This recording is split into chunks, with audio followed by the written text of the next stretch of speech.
14 अप्रैल 1891 की सुबह मध्य प्रदेश के महू छावनी में एक साधारण परिवार में एक बालक का जन्म हुआ। उस बालक का नाम रखा गया भीमराव। उनके पिता रामजी मालोजी सकपाल ब्रिटिश भारतीय सेना में सूबेदार थे और माता भीमाबाई सकपाल धार्मिक, दयालु तथा संस्कारी महिला थीं। परिवार आर्थिक रूप से संपन्न नहीं था, लेकिन माता पिता का विश्वास था कि शिक्षा ही जीवन को बदल सकती है। भीमराव अपने माता पिता की 14वीं संतान थे। उनका बचपन सामान्य बच्चों की तरह नहीं बीता। जब वे केवल 5 वर्ष के थे, तब उनकी मां का निधन हो गया। मां के स्नेह से वंचित इस छोटे से बच्चे की परवरिश उनकी बुआ मीराबाई ने बड़े प्रेम और त्याग के साथ की। पिता ने भी अपने बच्चों की शिक्षा को कभी नहीं छोड़ा।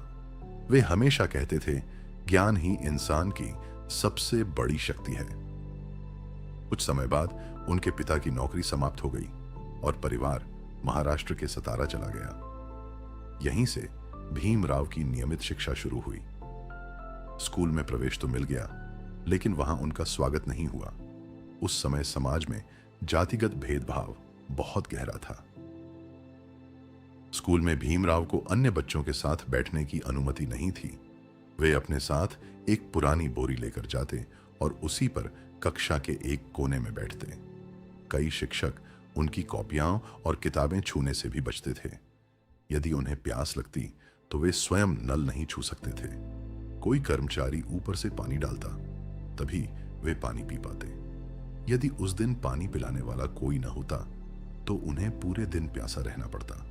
इन घटनाओं ने छोटे भीमराव के मन को बहुत आहत किया, लेकिन उन्होंने कभी हार नहीं मानी।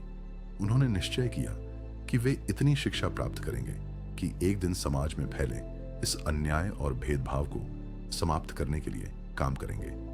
भीमराव पढ़ाई में असाधारण रूप से तेज थे। उन्हें किताबें पढ़ने का बहुत शौक था। आर्थिक तंगी के बावजूद वे हर अवसर पर नई नई पुस्तकें पढ़ते। इतिहास, समाज, राजनीति और धर्म जैसे विषयों में उनकी विशेष रुचि थी। उनके पिता भी उन्हें लगातार पढ़ने के लिए प्रेरित करते थे। विद्यालय में एक शिक्षक महादेव अंबेडकर उनकी प्रतिभा से बहुत प्रभावित हुए। उन्होंने विद्यालय के रिकॉर्ड में उनके उपनाम सकपाल के स्थान पर अंबेडकर लिख दिया।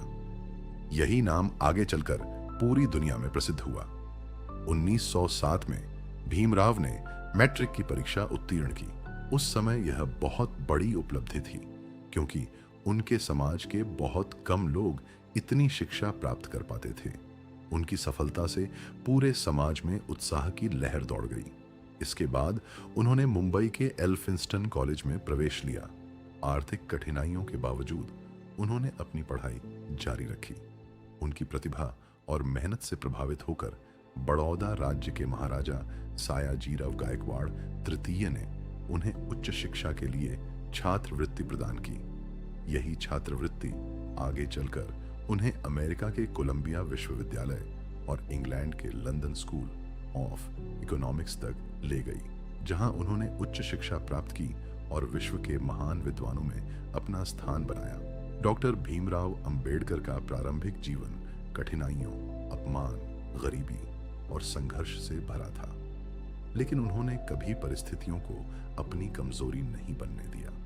उन्होंने शिक्षा को अपना सबसे बड़ा हथियार बनाया और आगे चलकर भारत के संविधान के मुख्य शिल्पकार, महान समाज सुधारक और करोड़ों लोगों के प्रेरणा स्रोत बने। उनका प्रारंभिक जीवन हमें यह सिखाता है कि यदि व्यक्ति के भीतर दृढ़ इच्छा शक्ति, शिक्षा के प्रति समर्पण और कठिन परिश्रम करने का साहस हो, तो वह किसी भी कठिनाई को पार करके इतिहास रच सकता है।